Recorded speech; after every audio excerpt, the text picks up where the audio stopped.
வானொலியில் நீங்கள் கேட்டு மகிழ்ந்த தென்கட்சிக்கோ சுவாமிநாதன் அவர்களின் இந்த ஒரு தகவல் கதை தொகுப்பினை கேட்கலாம். இயேசுநாதர்கிட்ட ஒருத்தர் கேட்டாராம், இயேசுவே என்னை எவ்வளவு நேசிக்கிறீர்கள் அப்படின்னு. அவர் தன்னுடைய இரு கைகளையும் அகல விரித்து இவ்வளவு என்று சொல்லி சிலுவையில் உயிர் நீத்தார் அப்படின்னு சொல்லுவாங்க. அதாவது அந்த நேசிப்புக்கு எல்லை கிடையாது, அதே போல் மன்னிப்புக்கும் எல்லை கிடையாது. இது இயேசுநாதர் சொல்லி கொடுத்த ஒரு பாடம். இயேசுனுடைய சீடர்களில் ஒருத்தன் பீட்டர், அவன் ஒரு நாள் இயேசுநாதர்கிட்ட கேட்டிருக்கான், இயேசுவே நான் என்னுடைய தம்பிக்கிட்ட அடிக்கடி சண்டை போட்டுக்கிட்டு இருக்கிறேன், என்னுடைய சகோதரன் கூட. அவனை நான் எத்தனை தடவை மன்னிக்கிறது? ஏற்கனவே 7 தடவை அவனை மன்னிச்சுட்டேன் அப்படின்னு சொல்லியிருக்கிறான். அப்போது இயேசு சொன்னாராம், மன்னிக்கிறதுக்கு எத்தனை தடவைங்கிற கணக்கெல்லாம் கிடையாது. எத்தனை தடவை உன்னுடைய சகோதரன் உன்னை கோபப்படுத்துகிறானோ அத்தனை தடவை நீ மன்னிக்கிறதுக்கும் தயாராக இருக்கணும், அதுதான் அப்படின்னு சொன்னாராம். அப்போ இவனுக்கு ஒன்றும் புரியல, இது என்ன அவன் தப்பு பண்ணிக்கிட்டே இருப்பான், நாம் மன்னிச்சுக்கிட்டே இருக்கிறதா அப்படிங்கிறது மாதிரி குழப்பமாக இருந்திருக்கிறான். அப்போது இயேசுநாதர் தன்னுடைய சீடன் பீட்டர்கிட்ட ஒரு கதை சொன்னாராம். அந்த கதை இன்றைக்கு நாம் எல்லாரும் சிந்தித்து பார்க்க வேண்டிய ஒரு கதை. அதாவது மன்னிப்பை விரும்புகிறவர்கள் மன்னிக்கவும் தயாராக இருக்க வேண்டும் அப்படிங்கிறது தான் அந்த கதையினுடைய தத்துவம். அந்த இயேசுநாதர் சொன்ன கதை என்னென்னா, ஒரு மன்னர் இருந்தார். அவர் ஒரு நாள் அரண்மனையில் உட்காந்து கணக்கு வழக்குகள்லாம் பார்த்துக்கிட்டு இருந்தார். நம்ம அரண்மனையிலேருந்து யார் யார் அரசாங்க கடன் வாங்கியிருக்கிறாங்க, யார் யார் திருப்பி செலுத்தியிருக்கிறாங்க அப்படிங்கிற விவரத்தையெல்லாம் பார்த்துக்கிட்டு இருந்தார். அப்போ தான் புரிஞ்சுது, அந்த அரண்மனையில் வேலை செய்கிற ஒருத்தனே அரசாங்க கடன் வாங்கியிருக்கிறான். எவ்வளவு? 10,000 பொற்காசுகள் வாங்கியிருக்கான் கடன். இந்த 10,000 பொற்காசுகளை திருப்பி செலுத்தலை அரசாங்கத்துக்கு. இது மன்னர் கவனத்துக்கு வந்தது. உடனே நம்ம அரண்மனையில் இருக்கிறவனே அரசு கடன் வாங்கி திருப்பி செலுத்தாமல் இருக்கான், அவனை கூப்பிட்டு வாங்கன்னு சொல்லி கூப்பிட்டுட்டு வந்தாங்களாம். விசாரிச்சிருக்கிறாங்க, என்னப்பா நீ எவ்வளோ ஒன்று? ஆமாங்க 10,000 பொற்காசுகள் வாங்கியிருக்கிறேன், இன்னும் திருப்பி கட்டலைன்றிருக்கான். உடனே அவர் மன்னர் சொல்லியிருக்கிறார், நம்ம சட்டத்திட்டப்படி நீ உடனே பணத்தை திருப்பி கட்டிடு. அப்படி உன்னால் கட்ட முடியலன்னா உன்னுடைய வீடு வாசல் சொத்து சுகம் எல்லாத்தையும் விற்று அந்த பணத்தை அரசு கருவூலத்தில் சேர்த்துக்கிறதுக்கு நானே ஏற்பாடு பண்ணிடுறேன் அப்படின்னு அந்த மன்னர் சொன்னாராம். இவன் அப்படியே அதிர்ச்சி ஆகிட்டான், அப்படியே பொத்துன்னு காலில் விழுந்தானா. மன்னா என்னை மன்னிச்சுங்க, என்னால் முடியல, எனக்கு மன்னிப்பு கொடுங்க அப்படின்ட்டுருக்கான். உடனே அவர் எழுந்திரிச்சு, சரி நீ மன்னிப்பு கேட்டுவிட்ட, அதனால் உன்னை மன்னிக்கிறேன், நீ பணம் கட்ட வேண்டாம் அப்படின்னு சொல்லி அந்த மன்னர் அவனை விட்டுட்டாராம். பணத்தையும் தள்ளுபடி போட்டார், நீ திருப்பி கட்ட வேண்டான்னு. இவனுக்கு ரொம்ப மகிழ்ச்சி, அதனால் ரொம்ப உல்லாசமாக வந்துக்கிட்டு இருக்கிறான். தெருவில் வந்துக்கிட்டு இருக்கிறப்ப இவங்கிட்ட கடன் வாங்கின ஒருத்தன் எதுக்கு வந்துக்கிட்டு இருக்கான். அவன் இவங்கிட்ட ஒரு 100 பொற்காசுகள் கடன் வாங்கியிருக்கான். அவன் வந்தான், இவன் போய் அவன் சாட்டையாக பிடிச்சிக்கிட்டான், நீ எப்படா என் கடனை திருப்பி கொடுக்க போகிறேன்னு.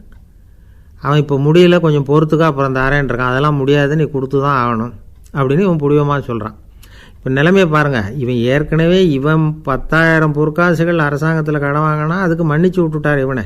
ஆனால் இவன் இன்னொருத்தனை மன்னிக்கிறதுக்கு தயாராக இல்லை. இவங்கிட்ட கடன் வாங்கின இன்னொருத்தன் 10 பொற்காசுகள், அவனை மன்னிக்க தயாராக இல்லை. அவனை கொண்டு போய் நீதிமன்றத்தில் கொண்டு போய் நிறுத்தி தண்டனை வாங்கி கொடுத்துட்டான்.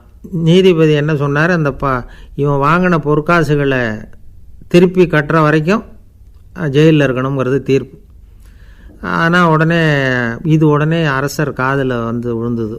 சொல்லிட்டாங்க, உங்ககிட்ட மன்னிப்பு வாங்கிட்டு போனானே ஒருத்தன், அவன் இன்னொருத்தனை மன்னிக்கிறதுக்கு தயாராக இல்லை, அவனை கொண்டு போய் ஜெயிலில் அடைச்சிட்டான் அப்படின்னு. உடனே மன்னர் பார்த்தார், இவனை மறுபடியும் கூப்பிட்டு வர சொன்னார். தபாரப்பா, நான் உன்னை மன்னிச்சு விட்டேன், ஆனால் நீ இன்னொருத்தனை மன்னிக்கிறதுக்கு தயாராக இல்லை, அதனால் என்னுடைய தீர்ப்பையும் மாற்றுறேன், நீயும் அரசு கடன் தீர்ற வரைக்கும் ஜெயிலில் தான் இருக்கணும் அப்படின்னு சொல்லி ஜெயிலுக்கு அனுப்பிச்சிட்டாராம். இப்படி ஒரு கதையை இயேசுநாதர் தன்னுடைய சீடருக்கு சொன்னதாக ஒரு வரலாறு. அது என்ன, அதிலேருந்து நாம் புரிந்து கொள்ள வேண்டியதுன்னா, நாம் மன்னிக்கப்படணும்னு நாம் விரும்புகிறோம்னா நாம் இன்னொருத்தரை மன்னிக்கிறதுக்கு தயாராக இருக்கணும். அதனால் நாம் இன்னொருத்தரை யாரையும் மன்னிக்க மாட்டோம், ஆனால் என்ன இன்னொருத்தர் மன்னிக்கணும் அப்படிங்கிறது மாதிரி செய்யக்கூடாதுன்னு சொல்லுவாங்க. அது மாதிரி நாம் இப்போ இது தப்பாக புரிஞ்சுக்கிறவங்களும் இருக்கிறாங்க. பாவம் மன்னிப்புங்கிறதுலாம் எதுக்குன்னா, அதாவது மறுபடியும் பாவம் செய்யாமல் இருக்கிறதுக்காக தான். அதான் மன்னிக்கிறாரே அப்படிங்கிறதுக்காக மறுபடியும் பாவம் பண்ணிகிட்டு இருக்கிறது இல்லை. அதான் ஒருத்தர் கேட்டாராம், பாவத்திலேருந்து மன்னிப்பு கிடைக்கணும்னா நீ என்ன செய்யணும் அப்படின்னு கேட்டிருக்கார். அதுக்கு அவன் சொல்லியிருக்கிறான், நான் முதல்ல பாவம் செய்யணும், அப்போ தானே மன்னிப்பு கிடைக்கும் அப்படின்னு நானாம். இப்படிப்பட்டவர்கள் தான் இன்றைக்கி உலகத்தில் அதிகமாக இருக்கிறாங்க. அதனால் இந்த மன்னிப்பின் மகத்துவங்கிறது இயேசுநாதர்கிட்டேருந்து தான் நாம் புரிஞ்சுக்கணும். அந்த இயேசு சொன்ன அந்த மன்னிக்கிற மனோபாவம் இருந்தால் இன்னைக்கு உலகம் பூராவும் அமைதி பூங்காவாக இருக்கும். அதில் ஒன்றும் ஆச்சரியமே இல்லை, அதில் ஒன்றும் சந்தேகமும் இல்லை. அதனால் மன்னிக்கிற மனோபாவத்தை நாம் எல்லாரும் நமக்குள்ளே வளர்த்து கொள்ள வேண்டும் அப்படிங்கிறது தான் நாம் இன்றைக்கு எல்லோரும் சிந்தித்து பார்க்க வேண்டிய ஒரு செய்தி. அமெரிக்க ஜனாதிபதி ஆப்ரஹாம் லிங்கன் ஒரு நாள் தன்னோட கோச்சு வண்டியில் தலைநகரான வாஷிங்டனுக்கு போயிட்டு இருக்கிறார். கோச்சு வண்டி ஒரு சாலையில் போயிட்டு இருக்கு. அந்த சாலைக்கு ஒரு பக்கத்தில் பயங்கரமான சதுப்பு நிலம். சதுப்பு நிலம்னா அது புதைகுழி, புதை மணல்ங்கிறோம்ல, அது மாதிரி. அந்த சதுப்பு நிலத்தில் யாராவது மாட்டிக்கிட்டா அவ்வளோதான், ஆளை கொஞ்சம் கொஞ்சமாக உள்ள அமுக்கிவிடும், தப்பிச்சு கரையிறது கஷ்டம். அப்படிப்பட்ட நிலம் அது. ஆப்ரஹாம் லிங்கன் ஏதோ ஒரு முக்கியமான அரசாங்க வேலையாக போயிட்டு திரும்பி வந்துகிட்டு இருக்கிறார். அதனால் அந்த சமயத்தில் அவர் விலை உசந்த ஆடைகளை அணிஞ்சிருக்கிறார். அப்படி அவர் அந்த கோச்சு வண்டியில் வந்துகிட்டு இருக்கிறாரு. அந்த சமயத்தில் ஒரு காட்சி அவர் கண்ணில் பட்டுட்டுது. என்ன தெரியுமா? ரோட்டுக்கு பக்கத்தில் இருந்த சதுப்பு நிலத்தில் ஒரு இளம் பன்றி குட்டி சிக்கிக்கிட்டு தவிச்சிக்கிட்டு இருக்குது, பரிதாபமாக கத்திக்கிட்டு இருக்குது. அதை பார்த்தார் லிங்கன். அவருக்கு என்ன மாதிரி ஆயிட்டுது. உடனே வண்டியை நிறுத்த சொன்னார், கீழே இறங்கினார். தன்னோட விலை உசந்த ஆடைகளை பற்றி லட்சியம் பண்ணவே இல்லை. தனக்கே ஆபத்து வரலாம்ங்கிறத பற்றியும் கவலைப்படலை. தான் ஒரு குடியரசுத் தலைவருங்கிறத பற்றியும் அவர் நினச்சி பார்க்கல. நேராக அந்த சதுப்பு நிலம் பக்கமாக போனார். அந்த சேத்துல இறங்கி பன்றிக்குட்டியை காப்பாற்றி கரைக்கு கொண்டுட்டு வந்து சேர்த்துட்டார். அதுக்கப்புறம் நிம்மதியாக கோச்சு வண்டியில் ஏறி வெள்ள மாளிகைக்கு வந்து சேர்ந்தார். ட்ரெஸ்ஸு, உடம்பு பூரா சேறு சகதி. பார்க்குறவங்களுக்கெல்லாம் ஆச்சரியமாக போச்சு. அவங்களுக்கு ஒன்றும் புரியல. இவர் நேராக ட்ரெஸ்ஸு மாற்றிக்கிறதுக்காக போனார். கோச்சு வண்டி ஓட்டிகிட்டு வந்தவங்கிட்ட போய் எல்லாரும் கேட்டாங்க, என்ன ஆச்சு அப்படின்னு. அவர் வர்ற வழியில் நடந்த விவரத்தை சொன்னார்.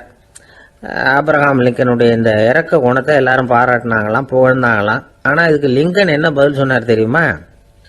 தயவு பண்ணி இந்த புகழ்ச்சியான பேச்சையெல்லாம் ஒதுக்குங்க, அதெல்லாம் வேணாம். அந்த சின்ன பிராணி சகதியில் மாட்டிக்கிட்டு துடிச்சிக்கிட்டு இருந்தது, அதை பார்த்தேன். உடனே என்னுடைய இதயத்தில் ஒரு முள்ளு தைச்சது மாதிரி ஒரு உணர்வு. அந்த முள்ளை பிடுங்கி எறிஞ்சேன், அவ்வளவுதான். உண்மையில் அந்த பிராணிக்கு நான் உதவினேங்கிறத விட எனக்கு ஏற்பட்ட இன்னலை போக்கிக்கிட்டேன் அப்படிங்கிறது தான் உண்மை. அதுதான் பொருத்தம். அப்படி இருக்கிறப்போ இதில் புகழறதுக்கு என்ன இருக்குது அப்படின்னாரு ஆப்ரஹாம் லிங்கன்.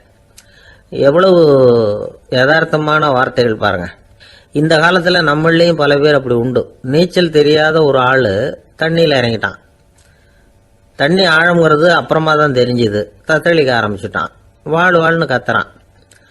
கரையில் நின்றுட்டு இருந்த ஒருத்தர் இதை பார்த்தார். உடனே அவருக்கு இதயத்தில் முள்ளு தைச்சது மாதிரி ஒரு உணர்வு. உடனே குபீர்னு தண்ணியில் பாஞ்சார். அவரை காப்பாற்றி கரைக்கு கொண்டுட்டு வந்து சேர்த்தார். இதை பார்த்துக்கிட்டு இருந்த இன்னொருத்தர் காப்பாற்றின அந்த ஆளை பாராட்டி புகழ்ந்தார். என்ன புகழாதீங்க சார் அப்படின்னார் அவர். ஏன்னு கேட்டார் இவர். நான் அந்த ஆளை ஏன் காப்பாற்றினேன் தெரியுமா? அவன் நேற்றுக்கு என்கிட்ட 300 ரூபா கடன் வாங்கியிருக்கிறான். இவன் தண்ணியில் போட்டான்னா நான் கொடுத்த கடனும் தண்ணியில் போடும். அதனால தான் விழுந்து காப்பாற்றினேன் அப்படின்னா அந்த ஆள். அள்ள அள்ள குறையாதது அட்சய பாத்திரம், அது நமக்கு தெரியும், கேள்விப்பட்டிருக்கிறோம்.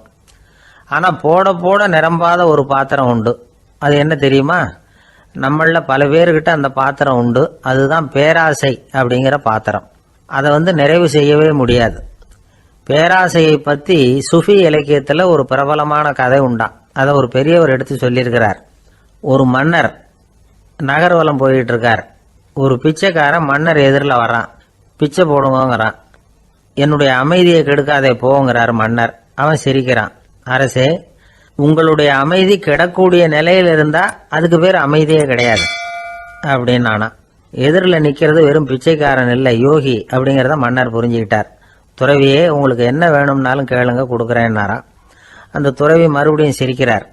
அரசே, உங்களால் முடியாததையெல்லாம் கொடுக்க முடியும்னு சத்தியம் செய்யாதீங்க அப்படின்னார். மன்னருக்கு கோபம் வந்துட்டுது. என்ன இவர் இப்படி சொல்றாரு அப்படின்னு நினைச்சார். நகர் வலத்தை பாதியிலேயே நிறுத்தினார். வாங்க அரண்மனைக்குன்னார். துறவியை அழைச்சிக்கிட்டு அரண்மனைக்கு வந்துட்டார். துறவி தன்கிட்ட இருந்த பிச்சை பாத்திரத்தை நீட்டினார். இது நிறைய எனக்கு பொற்காசுகள் வேணும் அப்படின்னாராம். அவ்வளவுதானா, இது ஒரு பெரிய காரியமா அப்படின்னு கையை தட்டினாராம் மன்னர். ஒரு பெரிய தாம்பாளம் நிறைய பொற்காசுகள் சேர்ந்தது. அதை அள்ளி போட்டார். போட போட அந்த பிச்சை பாத்திரம் நிரம்பவே இல்லை. பொற்காசுகள் போட போட அவ்வளவையும் உள்ளே வாங்கிக்கிட்டே இருக்குது. அரசாங்க கஜானாவே காலி ஆகிட்டுது. மூட்டை மூட்டையாக பொற்காசுகளை கொட்டி பார்த்துட்டாங்க. அது முழுங்கிக்கிட்டே இருக்குது. கடைசி வரைக்கும் அந்த பிச்சை பாத்திரம் நிரம்பவே இல்லை. அரசர்கிட்ட இருந்த கர்வம் போயிட்டுது. அப்படியே பொத்துன்னு துறவி காலில் விழுந்தார். அப்போ அந்த துறவி சொன்னாராம், மன்னா, இந்த பிச்சை பாத்திரத்தை உங்களால் மட்டும் இல்லை, வேற யாராலையும் நிரப்ப முடியாது. அதுக்கு என்ன காரணம்னா, இது சாதாரண பிச்சை பாத்திரம் இல்லை, பேராசைகளோடு வாழ்ந்து செத்து போன ஒரு மனிதனின் மண்டை ஓடுது அப்படின்னாராம். பாருங்க, இதுதான் அந்த சுஃபி இலக்கிய கதை. செத்த பிறகும் நிறைவு இல்லைன்னா அது எப்பேற்பட்ட பேராசையாக இருக்கும்னு யோசிச்சு பார்த்துங்க. நம்மளும் ஒருத்தர் கல்யாணம் பண்ணிக்க பொண்ணு பார்த்துக்கிட்டு இருந்தார். அழகு, அறிவு, படிப்பு எதுவும் தேவையில்லை, பணம் மட்டும் இருந்தால் போதும் அப்படின்னு பார்க்குறவங்க கிட்டெல்லாம் சொல்லி வச்சார். ரொம்ப நாளைக்கு அப்புறம் ஒரு பணக்காரர் கிடைச்சார். அவர் சொன்னார், இதை பாருங்க, எனக்கு 20 வயசுல ஒரு மகள், அவளை நீங்கள் கல்யாணம் பண்ணிக்கிட்டா 2 லட்சம் பணம் கொடுப்பேன். 25 வயசுல ஒரு பொண்ணு, அவளை கல்யாணம் பண்ணிக்கிட்டா 2.5 லட்சம் தருவேன். 30 வயசுல ஒரு பொண்ணு இருக்கா, அவளை கல்யாணம் பண்ணிக்கிட்டா 3 லட்சம் தருவேன். என்ன சொல்ற அப்படின்னாராம். இவன் கொஞ்ச நேரம் யோசிச்சு பார்த்துருக்கான். அதுக்கப்புறம் மெதுவாக அவரை நிமிர்ந்து பார்த்து, ஏன் சார், உங்ககிட்ட 50 வயசுல ஏதாவது பொண்ணு இருக்கா அப்படின்னு கேட்டானா. கங்கை கரை தோட்டம் பக்கத்தில் ஒரு ஆசிரமம். அங்கே ஒரு பெரியவர் தங்கி இருக்கிறார். அவர் தான் ராமகிருஷ்ண பரமஹம்சர். அந்த ஆசிரமம் இருந்த இடம் கரக்பூர். வங்காளத்தில் பொதுவாக எல்லாரும் மீன் சாப்பிட்றது உண்டு. கங்கையில் குளிச்சுட்டு கையில் ஒரு மீனோடு வர்றது வழக்கம். இவர் இருக்கிற இடத்துக்கு கங்கையில் படகு வழியாக வரணும். அப்படி தான் எல்லாரும் வருவாங்க. வர்றவங்கள ஒன்று கூட்டி ஆன்மீக விஷயங்களை பற்றி பேசிக்கிட்டு இருப்பார். ஒவ்வொரு நாள் ஒவ்வொருத்தர் நகரத்துக்கு போகணும். வரும்பொழுது மீன் கொண்டுகிட்டு வரணும். அதுக்கு ஒரு அட்டவணையே உண்டு ஆசிரமத்தில். அது பிரகாரம் ஒரு நாள் சுவாமி யோகானந்தர் படகில் போனார். படகை செலுத்தினவங்க ராமகிருஷ்ணரையும் சுவாமி யோகானந்தரையும் மற்றவங்களையும் பித்தர்கள் அப்படின்னு சொல்லி ஏளனமாக பேசினாங்க. அவங்க என்ன பைத்தியம் பிடிச்சவங்க அப்படிங்கிறது மாதிரி. சுவாமி யோகானந்தருக்கு ரொம்ப மென்மையான இதயம். இவங்க இப்படி கண்ணாபின்னான்னு பேசுகிறத பார்த்தா மீனை வாங்கிட்டு திரும்புகிறப்போ என்ன நடக்குமோ அப்படிங்கிற பயம் வேற வந்துட்டுது அவருக்கு. அவ்வளவு மென்மையானவர். இதை தெரிஞ்சுக்கிட்ட ராமகிருஷ்ணர், யோகானந்தா இங்கே வா அப்படின்னு கூப்பிட்டார். இவர் கண்ணீரை தொடச்சிக்கிட்டே கிட்ட போனார். சொன்னார், ஐயா, படகு ஓட்டுறவங்க உங்களை பற்றி மோசமாக பேசுகிறாங்க. என்ன திட்டினா பரவாயில்ல, ஆனால் உங்களை அவங்க திட்டுறாங்க, அதை என்னால் தாங்கிக்க முடியல அப்படின்னார். இதை கேட்டதும் ராமகிருஷ்ணருக்கு கோபம் வந்துட்டு தான். என்னது, உன்னுடைய குருவை பற்றி அவங்க மோசமாக பேசும்பொழுது நீ சும்மா இருந்தியா, வெளியில் போ அப்படின்னு விட்டார். குரு நிந்தனை செய்கிறப்போ அதை கேட்டுக்கிட்டு சும்மா இருக்கலாமா? குரு நிந்தனையை கேட்டால் பாவம் இல்லையா? என்னை தூற்றும் போது அவங்க பாவம் செய்கிறாங்க, அதை கேட்டுக்கிட்டு நீ சும்மா இருந்தால் நீயும் பாவம் செய்கிற அப்படின்னாராம். அடுத்த நாள் சுவாமி நிரஞ்சனானந்தர் போக வேண்டிய நாள். இவர் படகுல போகும்பொழுதும் அதே மாதிரி நடந்துதான். அவங்க மோசமாக பேச ஆரம்பித்தாங்க, திட்ட ஆரம்பித்தாங்க. அப்படி கேலி பண்ண ஒருத்தனை இவர் என்ன பண்ணார், பலார்னு கன்னத்தில் அரைஞ்சிட்டார். இன்னொருத்தனை கங்கையில் தூக்கி எறியறதுக்கும் தயாராகிட்டார். அதுக்கப்புறம் அவங்க யாரும் வாயை திறக்கலை. மீன் வாங்கிட்டு வர்றப்பவும் படகுல ஒரே அமைதி. அவ்வளவு பயம் அவங்களுக்கு. ராமகிருஷ்ணர் கூப்பிட்டு விசாரித்தார் என்ன நடந்ததுன்னு. இவர் சொன்னார், அவர் யோகானந்தா போகும்பொழுது என்ன நடந்ததோ அப்படியே தான் இப்பவும் நடந்தது. குரு நிந்தனை செய்கிறத கேட்டுக்கிட்டு நான் சும்மா இருப்பேனா, ஒருத்தனை அப்படியே அரைஞ்சுட்டேன், இன்னொருத்தனை ஆற்றுல தூக்கி போட்டுருவேன்னு பயமுறுத்தினேன், அவ்வளவுதான் அப்படின்னாராம். இப்போவும் ராமகிருஷ்ணருக்கு கோபம் வந்துட்டு தான். என்ன இது, அணியறது காஷாயம், இருக்கிறது ஆசிரமம், உனக்கு இவ்வளவு கோபம் வந்ததுன்னா அப்புறம் என்னத்துக்கு ஆசிரமத்தில் இருக்கணும், பிரம்மச்சாரி எப்பவும் அமைதியாக இருக்கணும் அப்படின்னு அறிவுரை சொன்னாராம் ராமகிருஷ்ணர். அப்போ இவர் கேட்டாராம், ஏங்க அவருக்கு ஒரு விதமான அறிவுரை சொன்னீங்க, எனக்கு வேற விதமாக அறிவுரை சொல்கிறீங்க, இதில் எது உண்மை அப்படின்னு கேட்டிருக்கார். இதுக்கு ராமகிருஷ்ணர் சொன்ன பதில் என்னன்னா, அட அசடே, சக்கரத்தில் காற்று அதிகமாக இருந்தால் குறைக்கணும், குறைச்சலாக இருந்தால் கூட்டணும். அவன் சாது, அவனுக்கு அதிக உணர்ச்சி தேவை, உனக்கு படபடப்பு அதிகம், உனக்கு பொறுமை தேவை அப்படின்னாராம். இதில் உள்ள கருத்து என்னன்னா, கல்விங்கிறது எப்படின்னா அதை சூழ்நிலைக்கு தகுந்த மாதிரி கற்பிக்கணும். எல்லாருக்கும் ஒரே மாதிரி கற்பிக்கக்கூடாது. கேட்குறவர் தகுதி, புரிஞ்சுக்கிற திறமை, இதை பொறுத்து கல்வி அமையணும். ஆரம்ப காலத்தில் ஒரு குரு, அப்போ ஒரு சீடன் இருந்தான். அது வேடிக்கையான குரு, வேடிக்கையான சீடன். ஒரு ஆசிரமம். ஒரு நாள் ஒருத்தன் அவசரமாக அந்த குருவை தேடி வந்திருக்கிறான். என்ன விஷயம்னு விசாரித்தார் குரு. உங்கள் சீடர் என்னை அடிச்சுட்டார் அப்படின்னு புகார் பண்ணானா அந்த ஆள். குரு சீடனை கூப்பிட்டார். அடிச்சியா இந்த ஆளை அப்படின்னு கேட்டாராம். ஆமான் இருக்கான் சீடன். ஏன் அடிச்சே அப்படின்னு கேட்டாராம். இந்த ஆள் உங்களை பற்றி மட்டமாக பேசிவிட்டான், என்னால் அதை தாங்கிக்க முடியல, அதனால தான் அடிச்சுட்டேன் இருக்கான். அப்படி என்ன பேசினா அப்படின்னு கேட்டாராம். உன்னுடைய குருநாதர் இப்போல்லாம் அர்த்தமில்லாமல் பேச ஆரம்பிச்சுட்டார் அப்படின்னு சொல்லிவிட்டான், அதனால தான் அடிச்சுட்டேன் அப்படின்னு நானா. அதுக்காக அடித்தே அப்படின்னாராம். நான் அதுக்காக அடிக்கலை குருவே, இப்பெல்லாம் நீங்கள் அர்த்தமில்லாமல் பேசுகிறதாக அவன் சொல்கிறான் அப்படின்னா இதுவரைக்கும் நீங்கள் அர்த்தத்தோடு பேசினதாகத்தானே அர்த்தம், அது தப்பு தானே, அதனால தான் அடித்தேன் அப்படின்னு நானா. ஒருத்தர் ரொம்ப அவசரமாக வந்தார். சார், மனுஷன் நிம்மதியாக இருக்கிறதுக்கு என்ன வழின்னு கேட்டார். சீக்கிரமாக ஒரு கல்யாணத்தை பண்ணீங்க, எல்லாம் சரியாக போடும் அப்படின்னோம். அவர் ஒரு மாதிரியாக பார்த்தார். ஏற்கனவே எனக்கு கல்யாணம் ஆயிட்டுது சார், அதனால தானே நிம்மதியாக இருக்கிறதுக்கு வழி கேட்குறேன் அப்படின்னார். சரி, இவர் ஒரு மாதிரியான கேஸ் அப்படின்னு நினச்சிக்கிட்டு நம்மகிட்ட இருந்த ஒரு சின்ன புத்தகத்தை அவர்கிட்ட தூக்கி கொடுத்தோம். இதை படித்து பாருங்கன்னு. கல்யாணத்துக்கு பிறகும் சந்தோஷமாக இருக்கிறதுக்கு என்ன வழி அப்படிங்கிற கேள்விக்கு அந்த புத்தகத்தில் விளக்கம் இருந்தது. கணவன் மனைவிக்குள்ள சிக்கல் வராமல் இருக்கிறதுக்கு அதில் சில வழிகளை சொல்லி கொடுத்துருக்குறாங்க.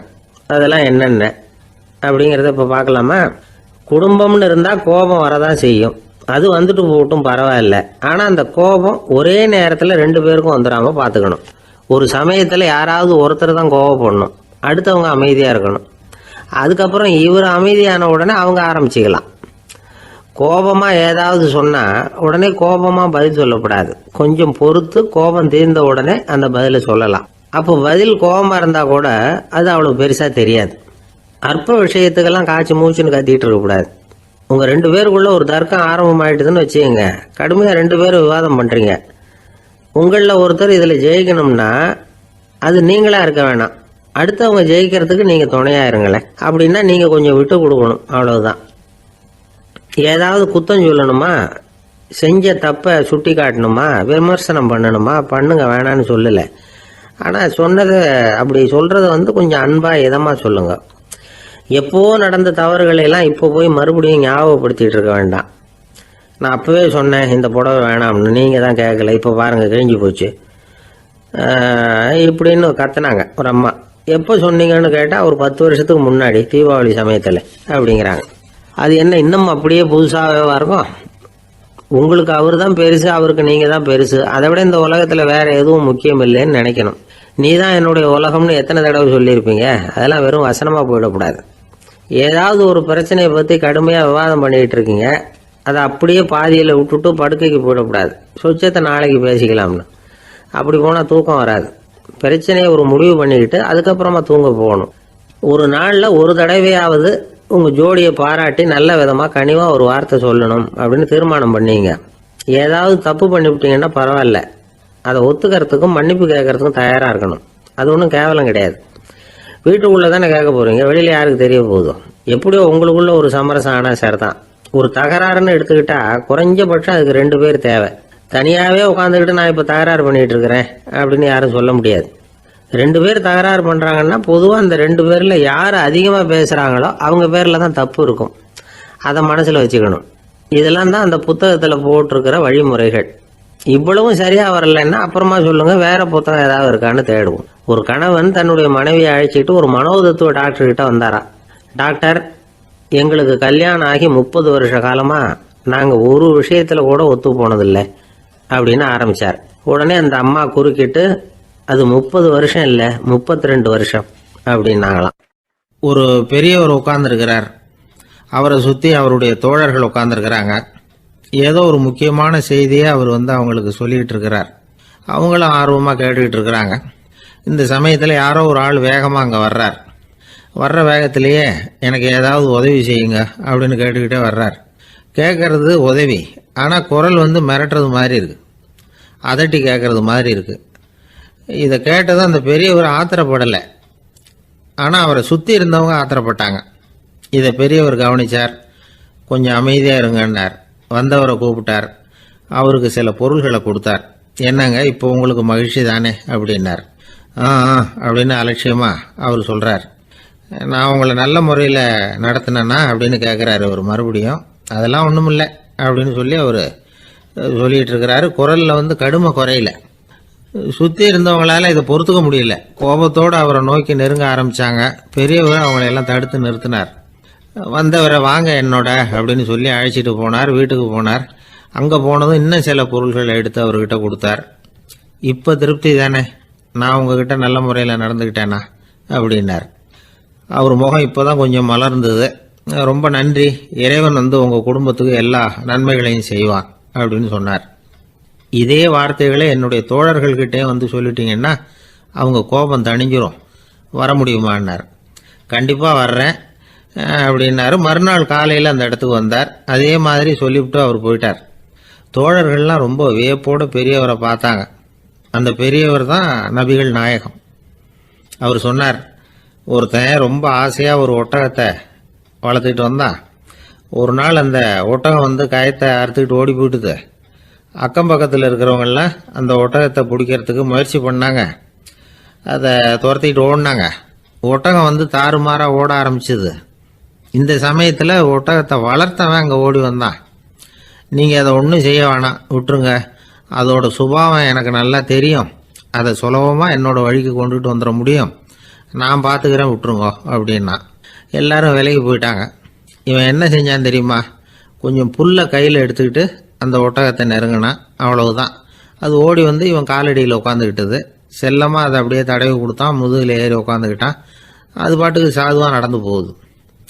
இந்த கதையை நபிகள் நாயகம் தம்முடைய தோழர்களுக்கு சொல்கிறார். ஒட்டகத்தை மட்டும் இல்லை, சில மனிதர்களையும் கூட சில விதத்தில் அணுகிதான் அவர்களை சீர்திருத்த வேண்டியிருக்குது அப்படிங்கிறத அவங்களுக்கு உணர்த்தினார். இது ஒரு அழகான உளவியல் அணுகுமுறை. சில குடும்ப தலைவர்கள் கூட இந்த ஒட்டகம் மாதிரி நடந்துக்கிறது உண்டு. அப்புறம் அடங்கி போகிறதும் உண்டு. ஒரு குடும்ப தலைவர் காலையில் எழுந்திரிச்சதுலேருந்து சத்தம் போட்டு கத்திக்கிட்டு இருப்பார். பக்கத்தில் இருந்தவங்கெல்லாம் ஓடி போய் சமாதானம் பண்ணி பார்த்தாங்க. அவர் ஓயறது மாதிரி தெரியல. கடைசியில் அவர் மனைவி வந்தாங்க. நீங்கள் எல்லாம் விலகி போயிடுங்க, அவர் சுபாவம் எனக்கு தெரியும், நான் பார்த்துக்கிறேன் அப்படின்னாங்க. சரின்னு எல்லாரும் போயிட்டாங்க. சாயந்தரமாக பார்க்குறாங்க, அவர் சத்தம் இல்லாமல் ஒரு மூலையில் உட்காந்துருக்கிறார். ரொம்ப சாதுவா. ஆச்சரியமாக இருந்தது. என்னம்மா பண்ணீங்கன்னு கேட்டாங்க. அது ஒன்றும் இல்லைங்க, ஒரு வேளை சாப்பாட்டை நிறுத்தினேன், பட்னி போட்டேன், அவ்வளவுதான் அப்படின்னாங்க அந்த அம்மா. ஒருத்தர் இருக்கார், நல்ல உத்தியோகத்தில் தான் இருக்கிறார். ஆனால் எப்போ பார்த்தாலும் முகத்தை வெறுப்பாக வச்சிருப்பார். அப்படியே வருவார் போவார். ஏன் சார் இப்படி இருக்கிறீங்க அப்படின்னு விசாரித்தோம். ஏன்டா இந்த வேலைக்கு வந்தோம்னு இருக்கு சார் அப்படின்னார். உங்கள் வேலை உங்களுக்கு பிடிக்கலையா அப்படின்னு கேட்டோம். இல்லைன்னார். இப்படிப்பட்டவங்க வெற்றிகரமான வாழ்க்கை வாழ முடியாது. இது நிபுணர்கள் கருத்து.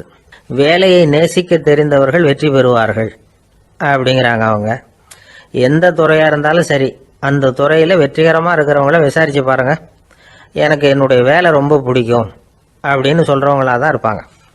அப்படி இருந்தால் தான் அது வெற்றிகரமாக இருக்க முடியுது அவங்களால. ஒருத்தனுக்கு பிடித்தமான பொழுதுபோக்கே அவனுடைய தொழிலாக இருந்துட்டுதுன்னா அவனை மாதிரி கொடுத்து வச்சவன் வேற யாரும் இல்லை அப்படிங்கிறார் பெர்னாட் ஷா. ஒரு தடவை மன்னர் ஹுமாயூன் உயிரை தண்ணீர் முண்டு ஊற்றுகிற தொழிலாளி ஒருத்தர் காப்பாற்றினாராம் அந்த ஹுமாயூன் உயிரை. உடனே மன்னர் கேட்டிருக்கார், உனக்கு என்ன வேணும்னாலும் கேளு தரேன், உயர் பதவி வேணுமா அப்படின்னு கேட்டாராம். மன்னா, மக்களின் தாகம் தீர்க்கக்கூடிய இந்த பணியை விட உயர்ந்தது உண்டா அப்படின்னாராம் அந்த தொழிலாளி. அவரால் அவருடைய வேலையை நேசிக்க முடிஞ்சுது. அதனால் மகிழ்ச்சியாக இருக்க முடிஞ்சுது. நாமெல்லாம் அப்படி இல்லை. வேலை கிடைக்கிற வரைக்கும் கிடைச்சா போதும் அப்படின்னு இருக்கோம். கிடைச்சதுக்கப்புறம் ஏன்டா அந்த வேலைக்கு வந்தோம்னு ரொம்பவும் அழுத்துக்குவோம். சரி, நாம் இருக்கிற இடத்துல நாம் வெற்றிகரமாக இருக்க வழி உண்டா அப்படின்னா உண்டுன்னு சொல்கிறாங்க. அதாவது மன இயல் நிபுணர்கள் இருக்கிறாங்க இல்லையா, அவங்க அதுக்கு முக்கியமாக 6 வழிகள் சொல்கிறாங்க. நீங்கள் ஒரு அலுவலகத்தில் வேலை பார்க்குறவரா அப்படின்னா இதை கேளுங்க. அதாவது உங்கள் மேலதிகாரி எதிர்பார்ப்புக்கு தகுந்த மாதிரி உங்கள் வேலை இருக்குதா? அப்படி இல்லைன்னா முதல்ல உங்கள் வேலையின் தரம் உயரணும். உங்களுக்கு மேலே கீழே வேலை பார்க்குற பணியாளர்கள்கிட்ட நல்ல விதமாக பழகுறீங்களா? அந்த உறவு முறையில் ஏதாவது குறை இருந்தால் அதை கண்டுபிடிச்சி சரி பண்ணுங்க. நம்பிக்கைக்கு உரியவர் அப்படின்னு நீங்கள் பேர் எடுக்கணும். நீங்கள் எடுக்கிற முடிவு நல்ல முடிவாக தான் இருக்கும் அப்படின்னு அடுத்தவங்க சொல்லணும். உங்கள் தோற்றத்துக்கு முக்கியத்துவம் கொடுங்க. இது மனம் உடல் ரெண்டும் சம்மந்தப்பட்டது. அதனால் மனசையும் ஆரோக்கியமாக வச்சுருக்கணும், உடம்பையும் ஆரோக்கியமாக வச்சுருக்கணும். உங்களுடைய நிர்வாகம் செயல்படுற விதத்தை நல்லா புரிஞ்சு வச்சுக்கணும். உங்களுடைய நிர்வாகம் இப்போ ஒரு காரியம் செய்யுதுன்னு வச்சுங்க, ஏன் அப்படி செய்யுது, எதுக்காக அப்படி செய்யுது, அதனுடைய குறிக்கோள் என்ன, அது நீடிக்கிறதுக்கு காரணம் என்ன, இதையெல்லாம் தெரிஞ்சுக்கணும். சிரிப்புக்கு வஞ்சகம் பண்ணக்கூடாது. நல்லா சிரிக்கணும், அப்போ தான் அது திரும்ப கிடைக்கும். கடந்த கால தோல்வியை பற்றி கவலைப்படக்கூடாது. முதலாளி விருப்பம் தெரிஞ்சு நடந்துக்கிறது நல்லது தான். அதுக்காக காக்கா பிடிக்கணுங்கிற அவசியம் இல்லை. உங்களுக்கு ஒரு பொறுப்பான வேலை கிடைக்குது, உடனே சத்தம் குழப்பம் அப்படின்னு சூழ்நிலையை இறுக்கமாக ஆக்கிடக்கூடாது. எந்த சூழலையும் இயல்பாக கையாளக்கூடியவர் அப்படிங்கிறத காட்டணும். இதெல்லாம் உங்கள் துறையில் நீங்கள் வெற்றி பெற நிபுணர்கள் சொல்கிற யோசனைகள். இவ்வளவு விவரமும் சொல்லிவிட்டு ஒருத்தரை பார்த்து கேட்டோம், இப்போ சொல்லுங்க, நீங்கள் செய்கிற வேலை உங்களுக்கு பிடிச்சிருக்குதா அப்படின்னோம். ரொம்ப ரொம்ப பிடிச்சிருக்குது அப்படின்னார். சரி, என்ன செஞ்சிட்டு இருக்கிறீங்க அப்படின்னு கேட்டோம். சும்மா தான் இருக்கிறேன் அப்படின்னார். ஒருத்தர் ரொம்ப அவசரமாக போயிட்டு இருந்தார். எங்கே சார் போகிறீங்கன்னு கேட்டோம். எனக்கு வேண்டியப்பட்ட ஒருத்தருக்கு குழந்தை பிறந்திருக்கிறதாக செய்தி வந்திருக்கு, அதுதான் ஆஸ்பத்திரிக்கு போயிட்டுருக்கேன், பார்த்துட்டு வரலாம்னு அப்படின்னார். அப்படின்னா கொஞ்சம் இப்படி உட்காருங்க அப்படின்னோம். சில விவரமெல்லாம் சொல்கிறேன், கேட்டுட்டு போங்க அப்படின்னோம். உட்காந்தார். அப்புறம் சொல்ல ஆரம்பித்தோம். புதுசாக பிறந்திருக்கிற ஒரு குழந்தைய பார்க்க போகிறதுன்னா அது சாதாரண விஷயம் இல்லை. அதில் ரொம்பவும் கவனமாக நடந்துக்கணும். புது குழந்தைக்கு நோய் சுலபமாக தொற்றும். முக்கியமாக காற்று மூலமாக பரவுகிற நோய்கள் சுலபமாக வந்துடும். அதனால் நமக்கு உடம்பு சரியில்லைன்னா குழந்தைய விட்டு கொஞ்சம் தள்ளியே இருக்கிறது தான் நல்லது. பெரியவங்களை பொறுத்த வரைக்கும் சாதாரணமாக உள்ள ஒரு கிருமி கூட குழந்தைய பொறுத்த வரைக்கும் ரொம்ப மோசமான ஒரு கிருமியாக இருக்கும். சில வெளிநாடுகளில் எப்படி தெரியுமா, பிறந்த குழந்தை தூங்கிக்கிட்டு இருக்கிற ஒரு ரூமுக்கு போகணும்னா போகிறவங்க முகமூடி போட்டுக்கணும், காலணிகளை மாற்றிக்கணும், அவ்வளவு சுத்தமாக உள்ளே போய் பார்த்துட்டு வரணும். பொதுவாக சில ஆஸ்பத்திரிகளில் பார்த்தீங்கன்னா பார்வையாளர்கள் நேரத்தில் விசிட்டிங் ஹவர்ஸ் தாயை விட்டு குழந்தைய தனியாக பிரித்து வச்சுருவாங்க. எதுக்குன்னு நினைக்கிறீங்க? அந்த நேரம் பல பேர் வருவாங்க போவாங்க, அவங்க கை கால் சுத்தமாக இருக்காது. சுத்தமில்லாத கைகள் மூலமாக கிருமிகள் பரவும். சுத்தமில்லாத கைன்னா மண்ணு தூசி படிஞ்சிருக்கிற கை மட்டும் தான் அர்த்தம் இல்லை. சாலையில் கையை வீசிக்கிட்டு நடந்து வர்றீங்க, குழந்தைய பொறுத்த வரைக்கும் அது கூட சுத்தம் இல்லாத கை தான். தாயை தவிர மற்றவங்க குழந்தைய தூக்காமல் பார்த்துக்கிறது நல்லது. தாய் கூட அளவோட கொஞ்சிறதோடு நிறுத்திக்கணும். புதுசாக ஒரு குழந்தைய பெற்றிருக்கிற பொண்ணுக்கிட்ட மற்ற தாய்மார்கள் ஏதாவது சொல்லிக்கிட்டே இருப்பாங்க. குழந்தைய அப்படி வளர்க்கணும் இப்படி வளர்க்கணும் அப்படின்னு ஏதாவது அட்வைஸ் பண்ணிக்கிட்டே இருப்பாங்க. இப்படி ஓவராக அறிவுரை பண்ணுறது அந்த பொண்ணை குழப்பி விட்டுரும். அதனால் அப்படிலாம் பண்ணக்கூடாது. அந்த பெண்ணே ஏதாவது கேட்டால் கூட டாக்டர் சொல்ல வேண்டிய விவரங்களை எல்லாம் நாமே சொல்லிக்கிட்டு இருக்கக்கூடாது. புதுசாக பிறந்திருக்கிற குழந்தைய மட்டும்தான் இப்படி பார்க்கணும்னு இல்லை. ஒரு நோயாளி குழந்தைய பார்க்க போகிறதுனா கூட ரொம்ப எச்சரிக்கையாக தான் நடந்துக்கணும். ஒரு தின்பண்டமோ விளையாட்டு சாமானோ அந்த குழந்தைக்கு நாம் வாங்கிட்டு போகிறதா வச்சுக்குவோம். அதை நேராக கொண்டுகிட்டு போய் அந்த குழந்தைகிட்டே கொடுக்கக்கூடாது. அதோட அப்பா அம்மா கிட்ட ரகசியமாக கொடுக்கலாம். அவங்க முடிவு பண்ணட்டும் குழந்தைகிட்ட அதை கொடுக்கலாமா வேண்டாமாங்கிறத. அவங்களுக்கு தான் தெரியும் அதோட மனசும் உடம்பும். உங்கள் அக்கறையை காட்டுறதா நினச்சிக்கிட்டு குழந்தை வாயில் எதையும் கொண்டுட்டு போய் போடாதீங்க. போகிறப்போ உங்கள் வீட்டு குழந்தையும் அழைச்சிட்டு போகாதீங்க. இது நோயை வாங்கிட்டு வந்துடும், அல்லது புதுசாக ஒரு நோயை அதுக்கிட்ட கொடுத்துட்டு வந்துடும். என்னதான் உங்களுக்கு பழக்கமான குழந்தையா இருந்தால் கூட அதுக்கு விருப்பம் இல்லைன்னா பேசக்கூடாது. அங்கே போய் அவங்க பள்ளிக்கூடத்தை ஞாபகப்படுத்திகிட்டு இருக்கக்கூடாது. நோயில் இருக்கிறப்ப ஸ்கூலை பற்றி பேச அது விரும்பாது. ஆஸ்பத்திரியை விட்டு வெளியில் புறப்படுறப்போ குழந்தைகிட்ட சொல்லணும்னு அவசியம் இல்லை. அதோட அப்பா அம்மா கிட்ட சொல்லிவிட்டு புறப்பட்டா போதும், குழந்தை கோபிச்சிக்காது. சமூக சம்பிரதாயத்தை பற்றி அது கவலைப்படுறதில்லை. இப்படி எல்லா விவரமும் நம்ம எதிரில் உட்காந்துருந்தவங்க கிட்ட சொல்லி முடித்தோம். ரொம்ப நன்றி சார் அப்படின்னு சொல்லிவிட்டு அவர் புறப்பட்டார். குழந்தைங்க கொஞ்சம் வளர்கிற வரைக்கும் தான் நாம் எச்சரிக்கையாக இருக்கணும்னு இல்லை, வளர்ந்த பிறகு இன்னும் எச்சரிக்கையாக இருக்கணும். ஒரு பையன் பள்ளிக்கூடத்துலேருந்து திரும்பி வீட்டுக்கு வந்தான். முகம் பூரா நகத்தால் கீறி இருந்தது. அப்பா பார்த்து பயந்துட்டார். யாருடா உன்னை இப்படி பண்ணுது அப்படின்னார். என் கூட படிக்கிற இன்னொரு பையன். நாளைக்கு உன் கூட பள்ளிக்கூடத்துக்கு வர்றேன், நீ எனக்கு அவனை அடையாளம் காட்ட முடியுமான்னார். அது ரொம்ப சுலபம் நான் பையன். எப்படின்னார் அப்பா. அவன் காதில் ஒன்றை கையோடு எடுத்துகிட்டு வந்திருக்கிறேன், இதோ என் பையில தான் வச்சுருக்கேன் அப்படிங்கிறான் அந்த பையன்.